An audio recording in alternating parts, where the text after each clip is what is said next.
Shalom, shalom. So, one of my buddies told me that I got to get more out here on the web because I have an experience to share. And so I wanted to go ahead and do that right away. So we're live from the back porch right now. I still got my headphones on too because they're still working too. We are in Ghana, and this is usually what we hear. Them singing in the church. There's a church right there. And I like the way they sing. It's different from how we sing in America. It's more, I don't know how to describe it, but I do like it. You listen.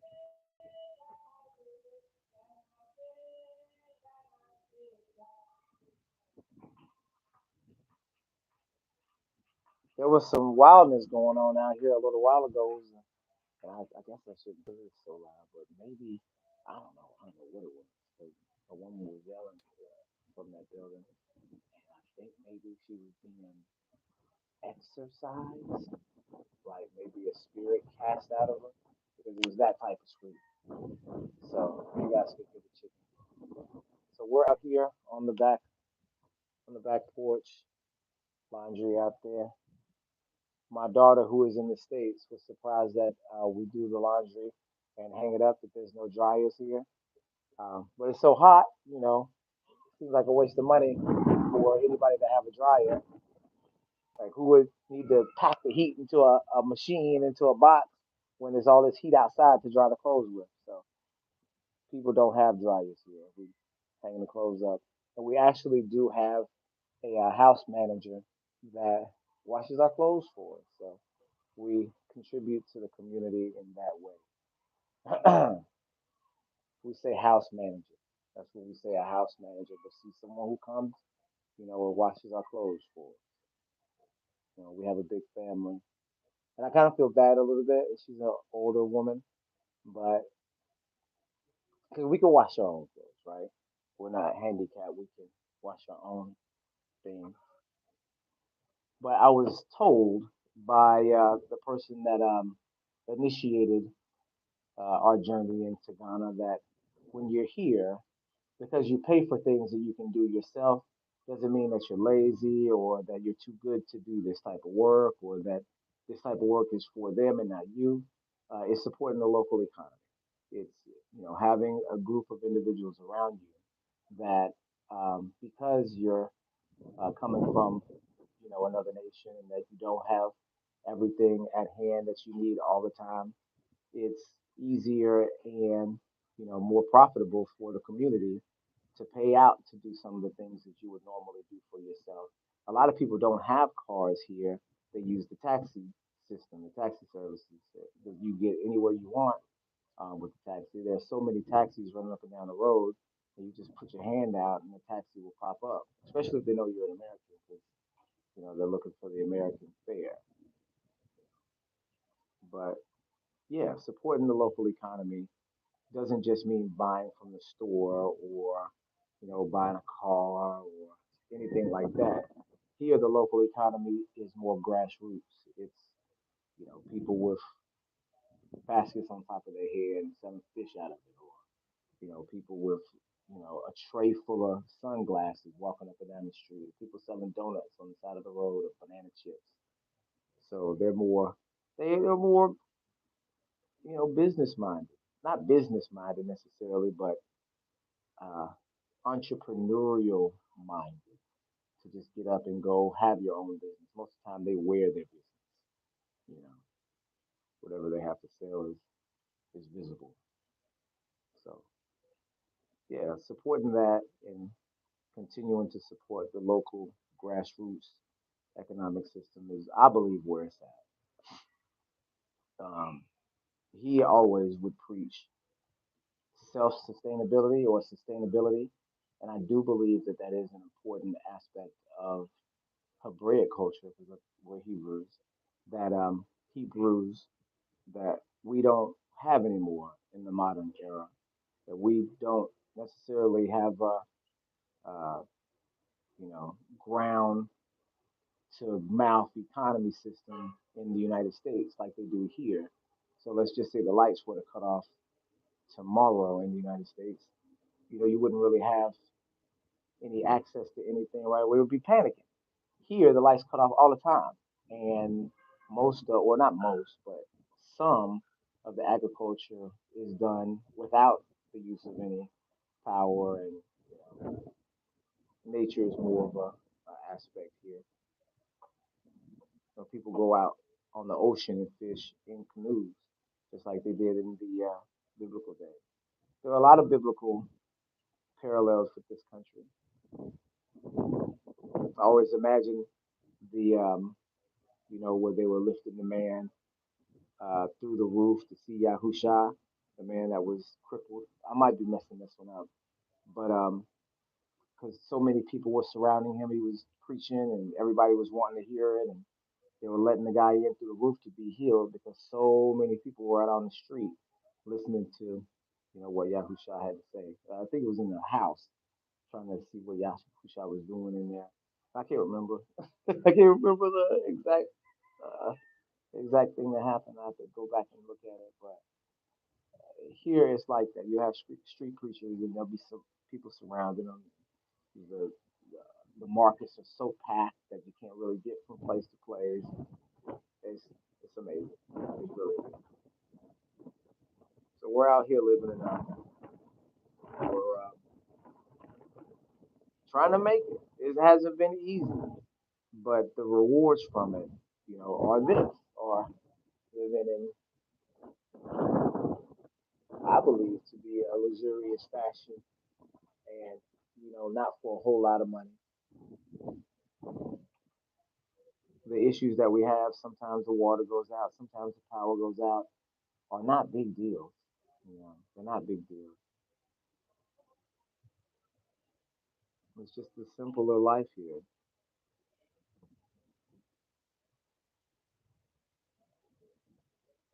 So yeah, this is just alive. I don't have a whole lot to talk about. We're already at 7 minutes. There's nobody in here except for just me. So I'm just venting a little bit. We've had issues. We got food poisoning last week from a hotel where we stayed at. And now here's the thing. It's really big in this country to be patient and to be, meek. That's more of a um, that's more of a honorable quality than someone who is more aggressive and who is more out front. So they appreciate meekness here. They appreciate patience. They appreciate, a well crafted phrase instead of the fastest retort. So with learning that, I'm not the most patient person. I have a degree of patience, but I don't have as much as I need to have in all situations. And I think being a broker has has influenced that a lot because I feel like I used to be more patient, but now I'm more go go go. But anyway, in this country, they appreciate patience. So one of the phrases that they like to say to me, especially, is "relax. I'm coming. Relax." So yeah, the the pace here is fast on the road, but it's slow in application. I guess I could say. And I forgot where I was going with it, but I do appreciate that. It is something that I've had to learn. You don't just go out and come back. If you go somewhere, there's gonna be once you get there, it's gonna be a long process, and they're gonna stamp things. And there's gonna be paperwork everywhere you go. Even for the grocery store, when you get your receipt, they kind of got to go over every item to make sure that's the right item, the right serial numbers, or whatever they're doing. Then once you do that, you got to go to another person, and they've got to mark that the items that you paid for are still the items that you have, and then you get to leave after they've checked your receipt twice. Um, but you get accustomed to that because that's the way that they do it here, and it's just a slower process, and everybody is fine with it. Nobody's in a rush, rush, rush. Everybody's just chilling. It seems the opposite on the street because they drive super fast, and there's no real traffic. There's no traffic laws. There's speed signs like there's 50 miles an hour, 60 miles an hour, or that they wouldn't be miles, it'd be kilometers. Um, but they're just a suggestion. Nobody really pays attention to them. There's no real speed limit, and there's no traffic cops, so that you're not getting no ticket, nobody pulling you over, or anything like that. But they do have checkpoints. So you will pass a police checkpoint if you don't have all your stuff together. They're gonna stop you and they're gonna ask probably for something, for a dash, or they'll hold you up and you know take away your time. But it's it's a dash system. Dash system. Yeah. What was I talking about? What was I going with this? Patience. Yeah. This is a patient country.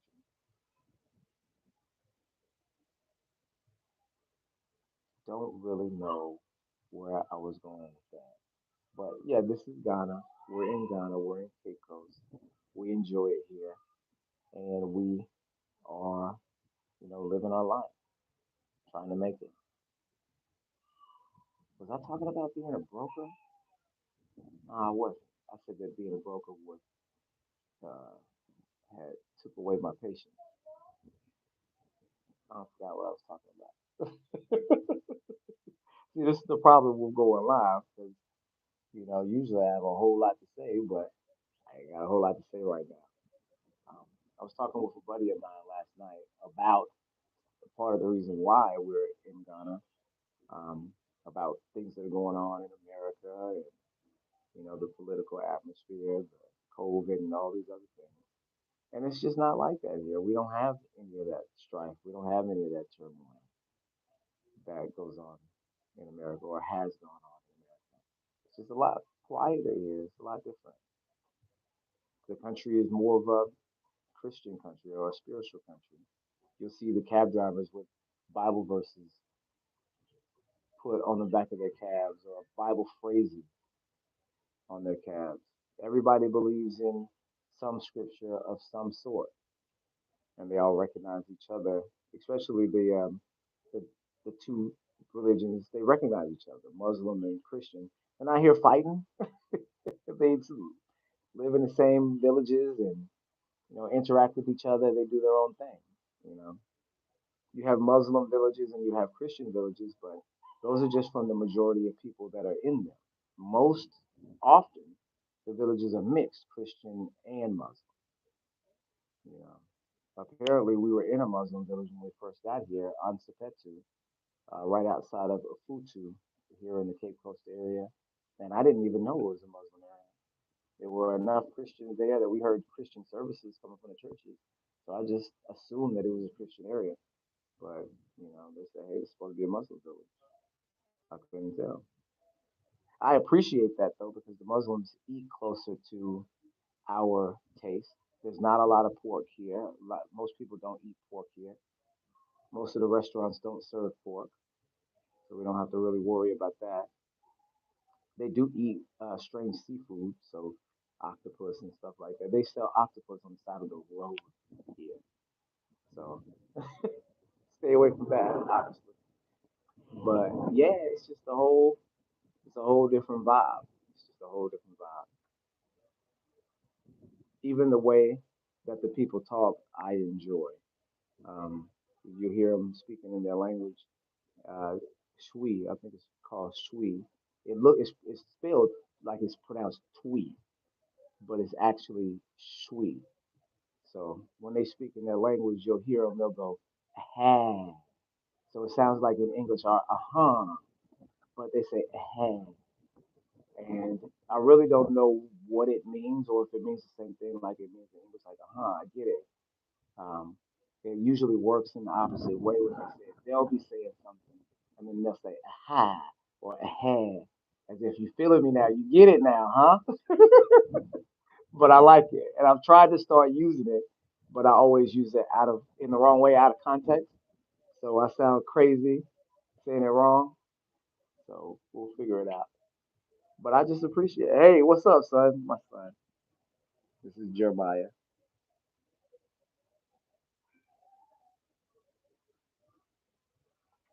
So yeah, we're just out here. We're enjoying ourselves. So we do homeschool the children. This is a 15-minute live. We do homeschool the children, and um, so we had some.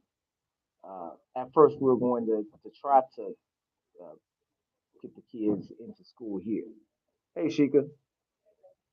At first, we were going to try to get the kids into school here, but we, were a little bit hesitant to do that once we found out that there was going to be some COVID restrictions or some mandatory vaccinations for students.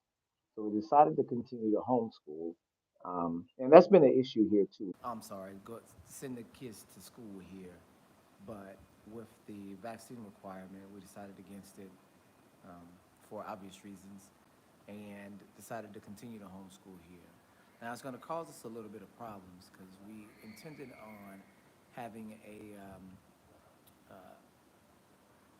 oh, I guess that's me live on the screen there, but we were going to have our children learn how to speak Fanti, the language here the African language that they speak here in the Cape Coast area, and we don't have any real way for them to learn how to speak Fanti now. But they will need to learn Fanti. We'll have to figure out how to get a tutor. I know there are Fanti teachers that are out there. We'll just have to find one and tutor our boys and tutor us too, because we want to learn how to speak the language as well. That's the thing. Even from uh, just the small amount of Fanti that I picked up on or learned, there are Hebrew connections there, and there are English connections that I didn't expect to see. So there's a lot of Hebrew in Fanti that I could see. Even the word for like I am okay, I am all right, is like eye, and I think I'm saying it right. I hope I'm saying it right. But eye. So we know that in Hebrew that the word for being is Haya, and Yehi, which is very similar to Eye, is a word for being. And in this Fanti language, that being okay, I am okay, seems to have that same structure. So it's little things like that that are very fascinating to me about this culture here.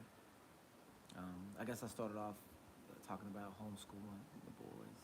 So with homeschool here, we don't have necessarily all of the same requirements that we had back in the United States, even though they are going to have to do testing and all of that good stuff. We're focusing on a lot of different things like music, sports, art. I'm teaching my boys how to, make beats, how to rap, how to dance, on top of Bible study and reading, writing, and arithmetic. So we get a chance to, design our own curriculum, and we're gonna have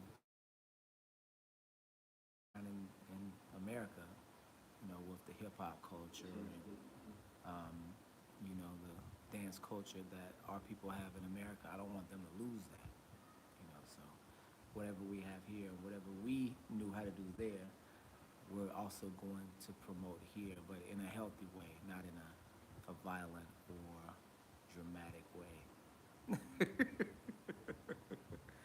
So in a praise fashion, in a praise form, if if we can, because we don't necessarily want to lose the structure that we had either. We don't want to lose the culture that is in America that is nonviolent and that is, because they say rap music is violent, and it is violent.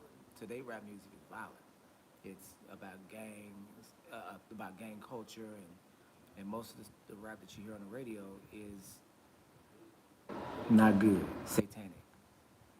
So that culture didn't start that way, and even in the South, where the Southern rap culture now is in control of all rap culture, it hadn't always been that way.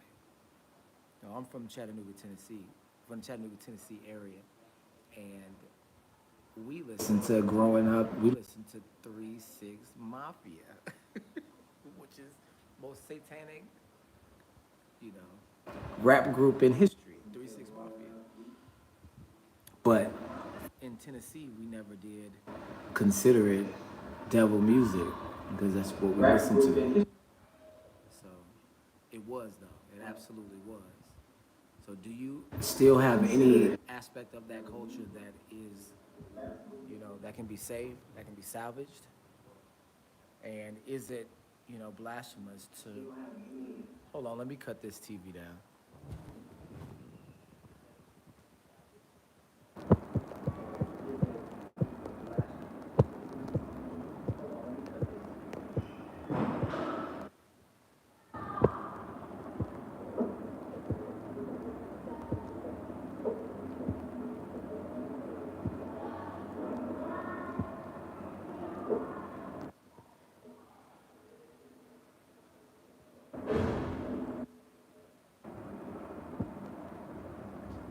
All right, so I cut the TV off.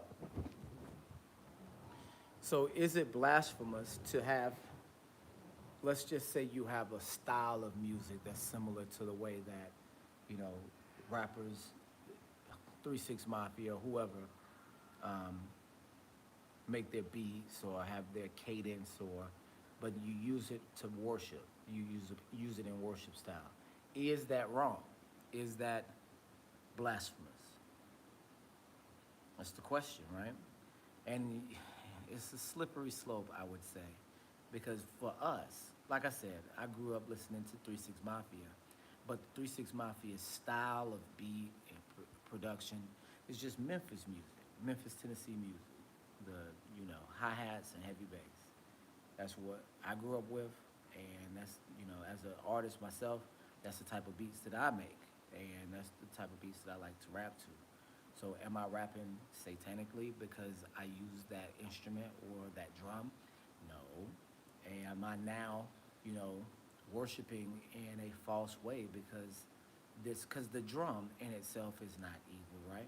The music in itself is not evil. The sound, when it touches your ear, it doesn't cause evil. It may move you to dance, it may move you to do any of these different things, but it's not evil. It doesn't have any spirit associated with it, unless when you put the words to it, then you have an evil association to it. So that's my take on it. And there are some biblical parallels to kind of go with that. Because in the Proverbs, you do have Egyptian proverbs. In Proverbs, you have ancient Egyptian proverbs that find their way into the Bible.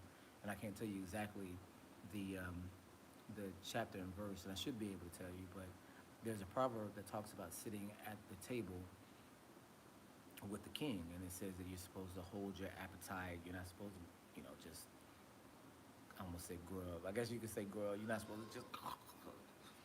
You're supposed to be, have manners and be, you know, like not, be more noble at the table with a king, and that scripture says to that, alludes to that fact, right? So the scripture is for sure an Egyptian proverb. It's for sure an Egyptian proverb. They have the text that the scripture comes from, and it's a full 1,000 years older than the Hebrew text. So what do we make of that? What do we make? Is that the Hebrews lifting Egyptian culture and claiming it as their own and putting it into the Bible? Is it evil what the Egyptian proverb was on how to behave yourself around the king? No, it just turns out that that particular proverb is a useful proverb in the Egyptian culture, and the Hebrews adapted it and adopted it. It doesn't make it Hebrew or Egyptian at that point. It's a proverb. It's an ancient proverb that the Hebrews used, and it found its way into the Bible. Now, some people say that it could have been Joseph's proverb, that Joseph could have put it in the original Egyptian text, and that's absolutely possible.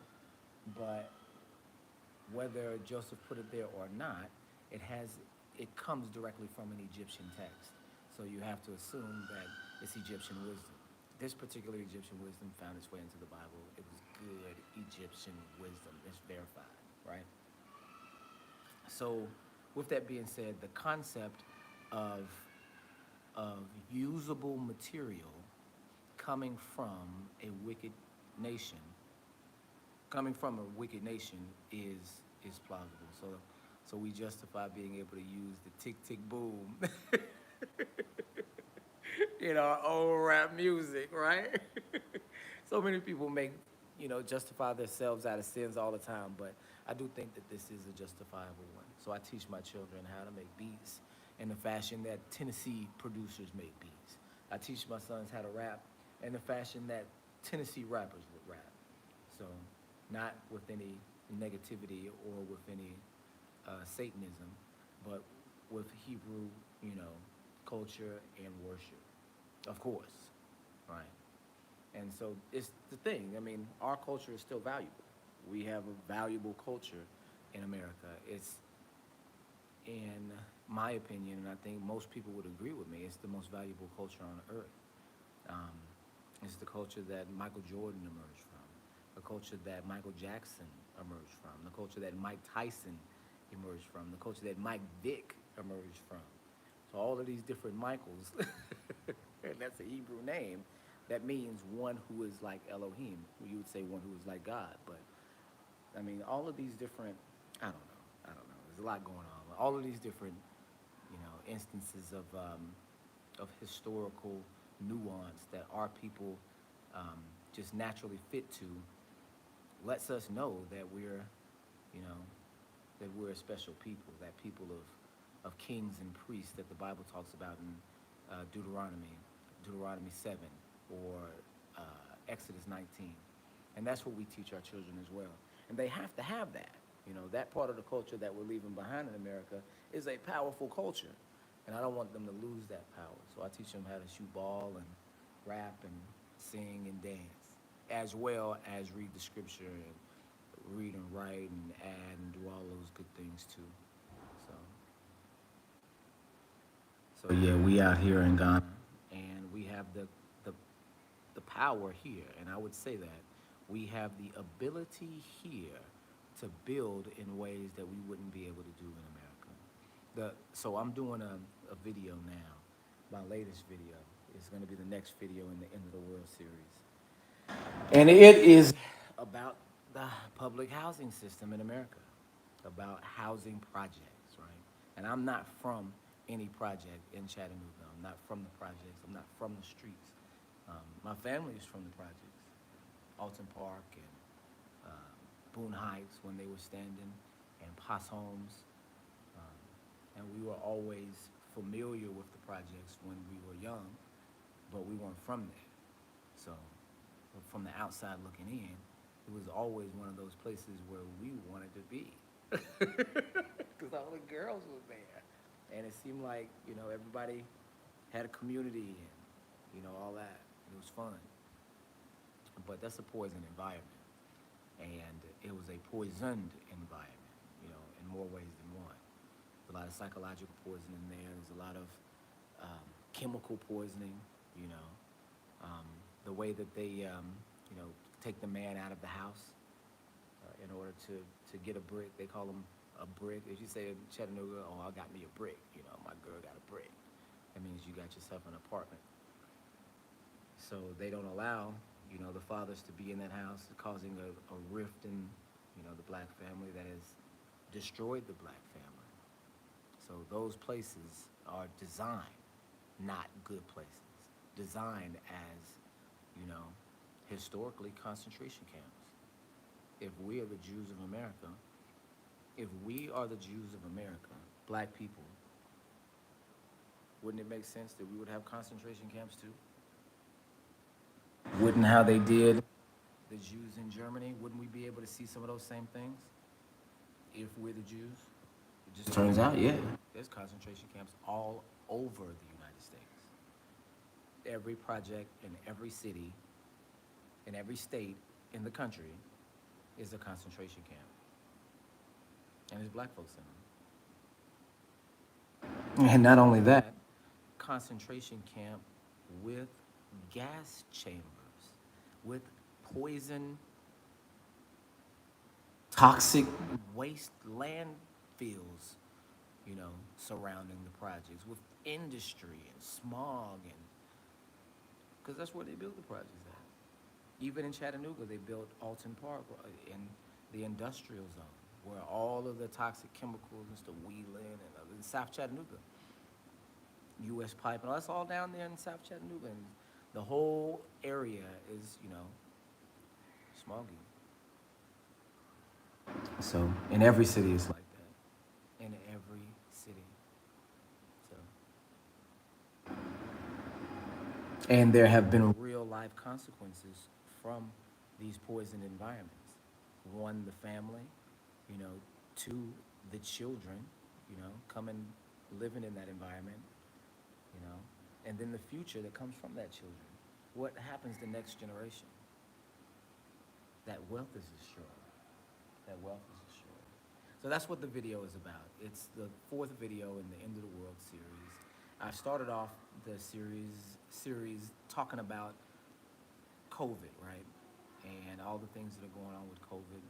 And of course, my last video was not able to be put on YouTube, so it's on Rumble, so you can see the Rumble link. But yeah, so the last video is detailing the historical nature of the Israelites in America, and what it's tying all of these things together, because COVID is not no isolated thing. It's not no random thing. All of it's coming together for a purpose, and it has to do with us in America. It has to do with black folks in America. So you guys stay tuned. All right, I've been on here for 30 minutes, and I've managed to talk about everything from Ghana to COVID to Israelites. So I guess I should go ahead and hang it up. All right, shalom, shalom, you guys.